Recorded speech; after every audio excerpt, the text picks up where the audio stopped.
lovely people. Welcome to the Fabulous Health Show.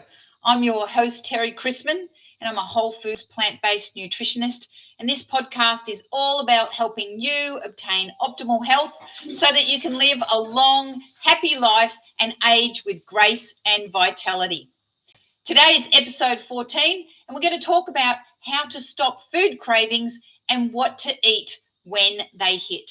But before we do that, let me tell you about this podcast. It goes live every day at 10 a.m. US Central Time right here on Facebook, and also live on YouTube at the channel Fabulous Health. And directly after that, I load it to all the podcast platforms, so you can check out where those are on my website, fabuloushealth.net, and then you can sign up to them as well. I really, really enjoy reading your comments. If you have any comments or questions, please pop them in the comments section, and I'll absolutely reply to you. And thank you so much for subscribing. So let's talk about food cravings.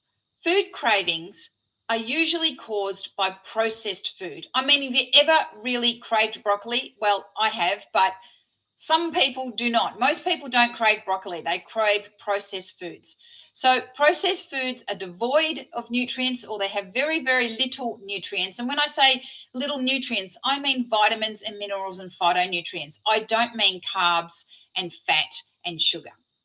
So processed foods are actually manufactured foods formulated by food scientists with an optimal amount of sugar, salt, and fat so that they become addictive. And they do this to a point, and it's called the bliss point. So they formulate this food until they get to the bliss point where people want to eat the food again and again and again, and they want to buy it. It's the same response that goes to your brain as when you take a drug. So the dopamine gets released, and then you want the item again and again and again. It is addictive.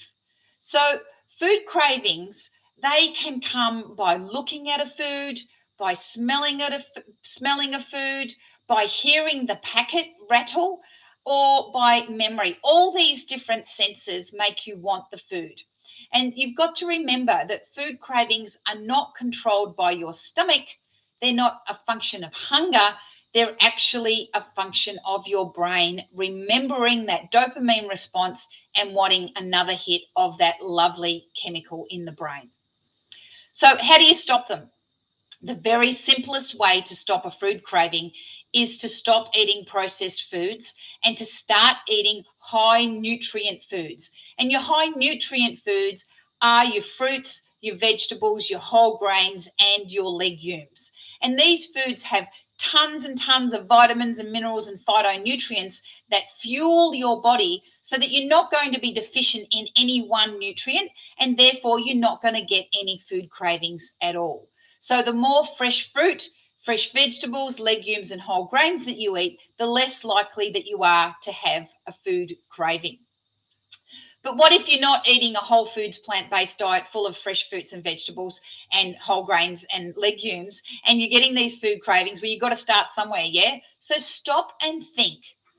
I've got this food craving, but what does this food craving actually mean? So I'm going to run through a few cravings for you, and then you can work out what you could eat instead so that you can actually satisfy your nutrition requirements rather than eating something because your brain wants it. So the first one is a big one, and it's chocolate.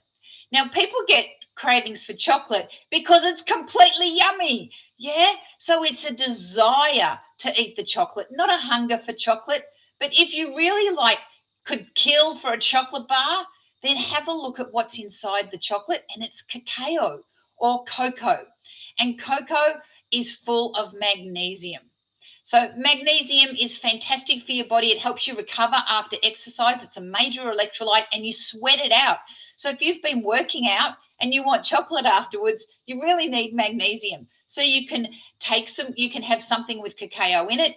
What about some whole grains, some leafy greens, some seeds? Bananas have got a little bit, and also legumes. Of course, you're going to get that magnesium in the chocolate as well, because that's where the cacao is. But if you don't want to eat the chocolate, go for the whole food foods instead. So what about fizzy drinks? Would you believe it? You could be needing calcium. Go figure. So you can get your calcium from tons and tons of places, including broccoli, kale, legumes, tahini, which is made out of sesame seeds, and tofu. What about sweets? What about, like, I just really need some sugar? You may actually be low in blood sugar. Maybe you haven't eaten for a few hours, and you really need some food in your body. Pretty much anything natural will suffice there. Fresh fruit, complex carbs like your blood sugar and won't tip it over the edge like something like a candy bar will. Because when you have a candy bar, you raise your blood sugar really, really high. Then your pancreas releases all this insulin to get the sugar down. And then you get these massive spikes in blood sugar. And that's no good for anybody. It's much better to have a slow release carbohydrate that will raise your blood sugar slightly and then lower it over a long period of time. And that is so much more healthy for you. What about salty foods like potato chips and popcorn? Well, you may be needing chloride. Now, chloride is like magnesium. It's also an electrolyte and it maintains the fluid balance in your body. And you get rid of chloride through your skin when you sweat. So the main reason why you might be chloride deficient is you could be dehydrated. Now, most people are never chloride deficient because there's so much chloride, usually in the form of sodium chloride, i.e. salt, in lots of processed foods. So it's very rare for you to be chloride deficient. But if you work out a lot and you eat a healthy diet, you could be sweating all that chloride out. So I highly recommend that when you're working out that you do take some kind of electrolyte substance while you're working out, if you're working out really hard or if you work out in a hot, humid environment. I really like the Nun electrolytes. Do I have any here? No, I can't even show you. But they're just little electrolyte tablets, and they've got magnesium and chloride and potassium and all sorts of great electrolytes in them. You pop them in your water, and they're 0 calories, and they will replenish all those electrolytes from your sweating. Now, the other things that you can do is you can eat some celery, some olives. Olives are quite salty, some tomato, and also kelp, and they all have chloride in them. What about cheese? Now, I haven't eaten cheese for 5 years, so I don't actually get cheese cravings, but you might get cheese cravings if you eat cheese. Now, you could be deficient or needing some essential fatty acids, so omega-3s and omega-6s. So what you want to do there is you just want to eat the whole food. So walnuts, chia seed, and flax are your best bets there.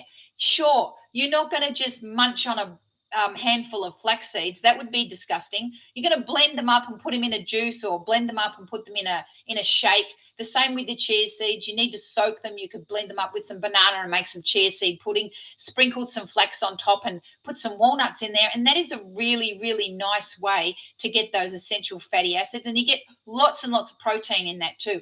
All those foods have tons of protein in them. And so that is a list of just a few food cravings. And next time you get a food craving, instead of going straight for the candy bar, straight for the chips, straight for the popcorn, straight for the fizzy drink, think about what it is that you might be needing. And what your body needs is nutrients. It never needs highly processed junk food. You might want it, but it certainly never needs it. So I hope you enjoyed this podcast. I hope it was valuable to you. If you liked it or if you didn't like it, just send me a message, leave some comments and let me know your thoughts.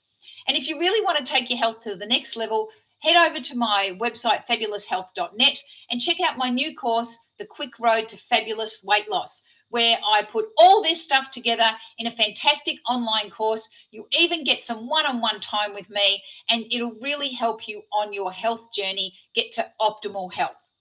So tomorrow, I'm actually going to talk about how to have success on your journey to health. Hint, don't do it by yourself. Okay, thank you so much for watching, and I hope you all have a fabulous day.